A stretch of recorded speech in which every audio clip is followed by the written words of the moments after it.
আমরা অনেকেই আছি যারা চপ সিঙ্গারা খেতে খুব ভালোবাসি, কিন্তু ছাঁকা তেলে ভাজা বলে খুব একটা বেশি খেতে পারি না। তাদের জন্য আটা দিয়ে বানানো কম তেলে ভাজা আজকে আমার এই রেসিপিটা।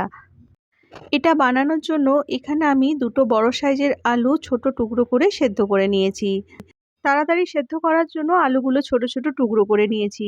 এরপর আলুগুলোকে গ্রেটারে গ্রেট করে নিচ্ছি। এই রেসিপিটি বানানোর জন্য এখানে আলুটা কিন্তু অবশ্যই গ্রেট করে নিতে হবে।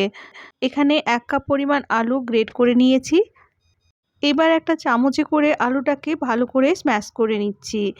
সেদ্ধ আলুর মধ্যে এখানে আমি 1 কাপ পরিমাণ আটা দিয়ে দিলাম। বন্ধুরা, এখানে রেসিপিটি স্বাস্থ্যকর বানানোর জন্য আমি আটা ব্যবহার করেছি, তবে এটা ময়দা দিয়েও তৈরি করা যাবে। এখন এর মধ্যে 1 চামচ পরিমাণ চিলি ফ্লেক্স দিয়ে দিলাম। এখানে আমি কয়েকটা শুকনো লঙ্কা তাওয়ার মধ্যে ভালো করে সেঁকে নিয়ে হামানদিস্তাতে গুঁড়ো করে নিয়েছি।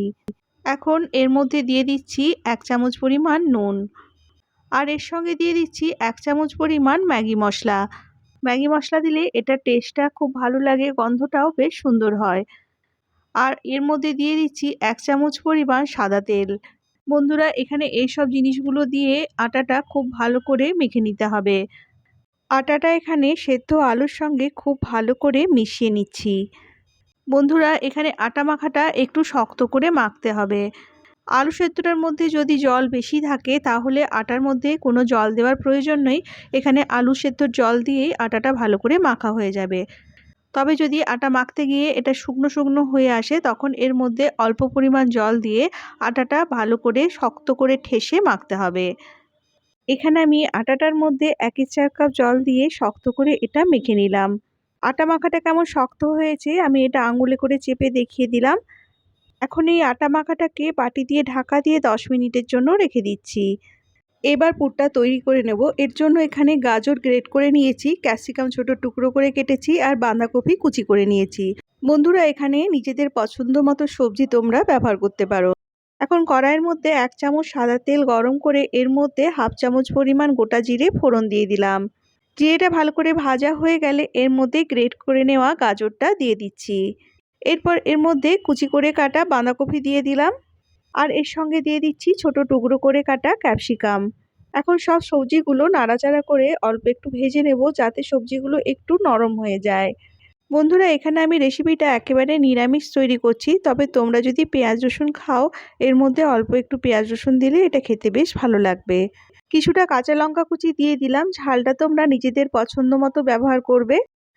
1 চামচ পরিমাণ ধনে গুঁড়ো দিয়ে দিলাম, 1/2 চামচ পরিমাণ জিরে গুঁড়ো দিলাম, 1/4 চামচ চাট মশলা দিয়ে দিলাম, আর দিয়ে দিচ্ছি পরিমাণ মতো নুন। নুন আমি এখানে 1 চামচ পরিমাণ ব্যবহার করলাম। এরপর দিয়ে দিচ্ছি 1/4 চামচ গোলমরিচ গুঁড়ো আর 1 চামচ পরিমাণ লঙ্কা গুঁড়ো।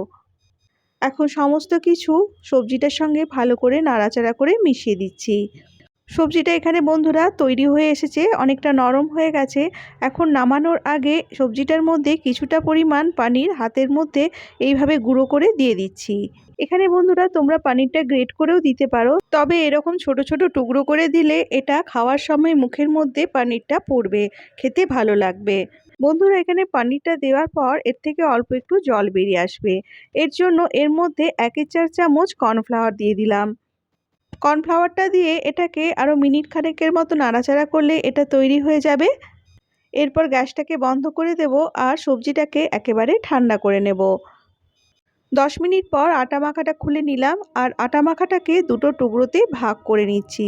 এখানে আমি একটা টুকরো দিয়ে রেসিপিটা বানাবো, আর আরেকটা টুকরো ঢাকা দিয়ে রেখে দিচ্ছি। এখন এই আটা মাখাটার উপরে অল্প একটু আটা ছড়িয়ে দিলাম। আটাটা ছড়িয়ে দিলে বন্ধুরা এটা বেলতে সুবিধে হবে। লেচিটার চারিদিকে আটাটা মাখিয়ে নিয়ে এটাকে একটা বড় রুটির মতো বানিয়ে নিচ্ছি।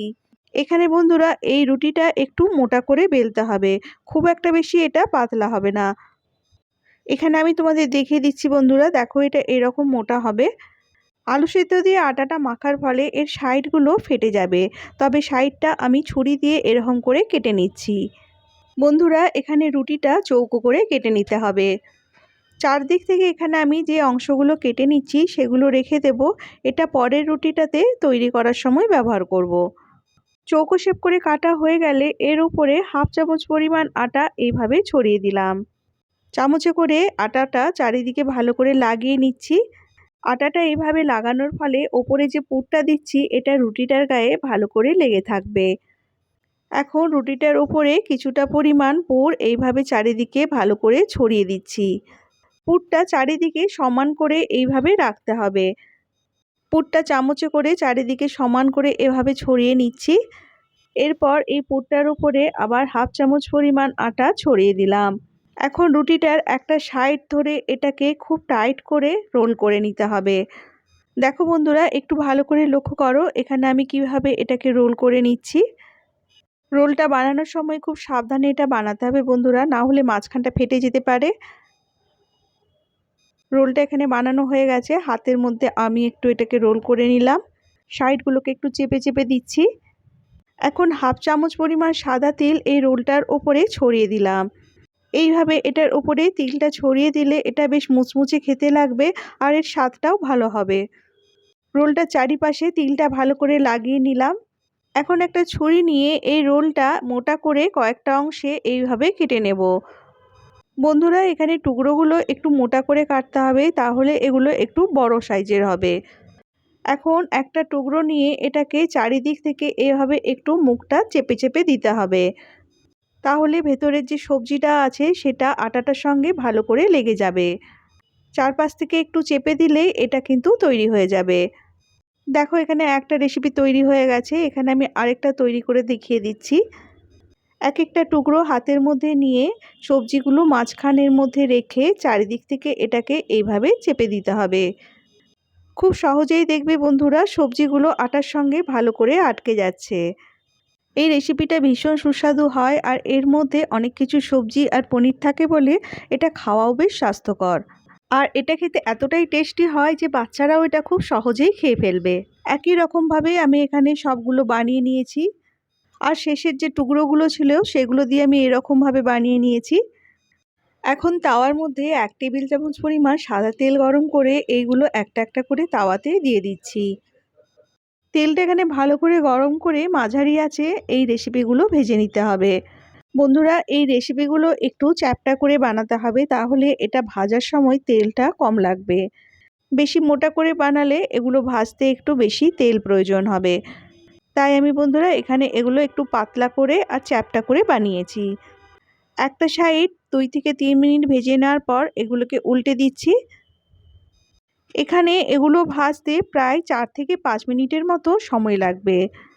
আর সবগুলো উল্টে দেওয়ার পর যদি মনে হয় তেলটা কম আছে, তাহলে এর চারিদিকে আরও 1 চামচ পরিমাণ তেল ছড়িয়ে দিতে হবে। এগুলোকে উল্টে দেওয়ার পর আরও 2 থেকে 3 মিনিট এটাকে ভেজে নেব।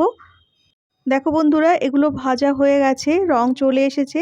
এখন এগুলোকে টিস্যু পেপারের উপর উঠিয়ে নিচ্ছি, যাতে বাকি তেলটা টিস্যু পেপারে লেগে যায়।